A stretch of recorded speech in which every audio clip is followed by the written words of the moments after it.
Hello. I've developed this relationship, or this visual representation of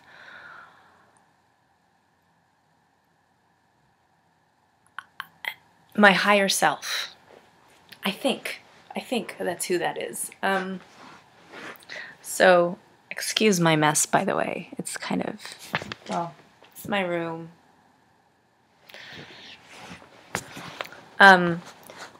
So there's like a part of me that kind of like directs me where to go, and it doesn't care about emotions or possible negative experiences. It just wants to experience everything. And whenever a new experience comes into my life, my view, she sits on this park bench in a grassy knoll of sorts, and she giggles, and she's happy. And even I could externally be like crying or not having a good time, and she's in there just having the time of her life. She's just giggling. She's a crazy person. Not really.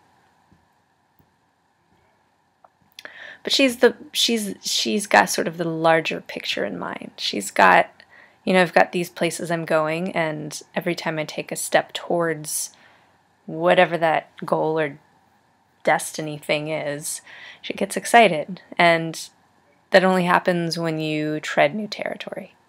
I should say, when I tread new territory. And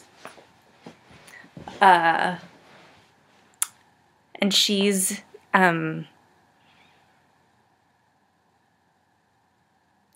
she was giggling the other day, which was nice to tap into.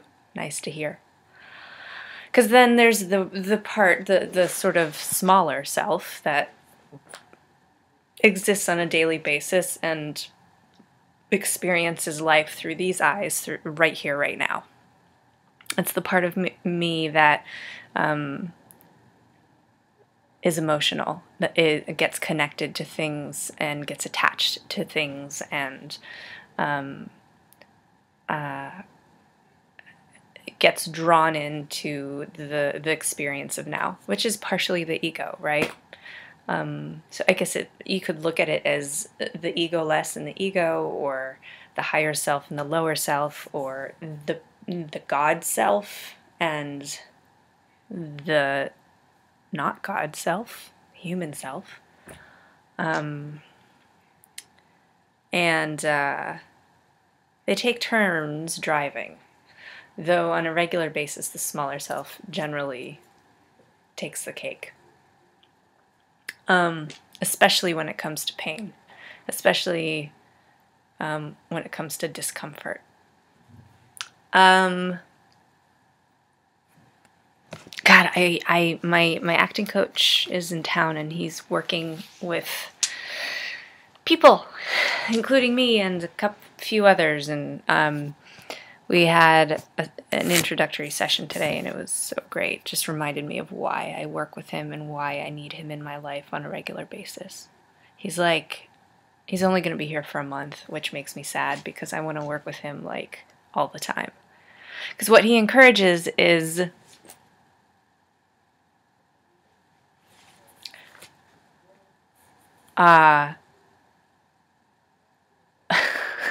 what he encourages is mucking about or rolling around in the chaos and melting into the unknown, into the things that you have no clue about. And that's scary, and that's vulnerable, and that's precisely what the larger, higher, egoless self wants, is to meet those resistances, to play on the edge and say, ooh, can I do this? Ooh, let's try this or that.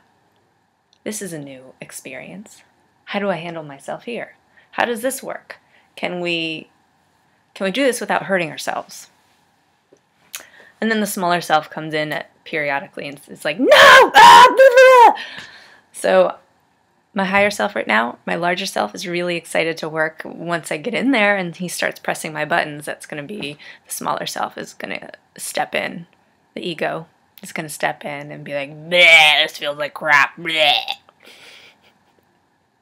And my larger, higher self is going to laugh.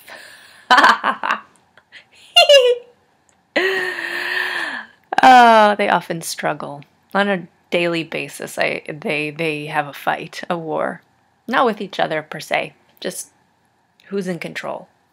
Larger self, smaller self, larger, smaller, larger, smaller. La, la, la, la, la, la, la. Oh, God. And the other component in here right now is the big Ganesh, i.e. obstacle. It feels like there is like this big, huge, 30-ton, 30-foot tall, 30-foot wide, 30-foot deep wall block cement thing that's here.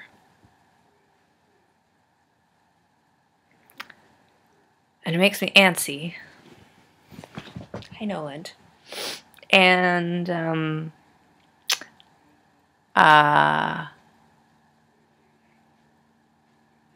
well, there's nothing I can really do. Sort of keeping higher and or larger and smaller selves popping up in different directions, pulling, tugging this way, that way, the other way. But some cool things are actually coming out of this, which is nice. So I just sit and wait. He wants out, apparently. Who drives you on a regular basis? Your larger self, your smaller self? Do you have the same tug of war that I do? Or do you have something else completely different that I'm not even addressing or taking into account?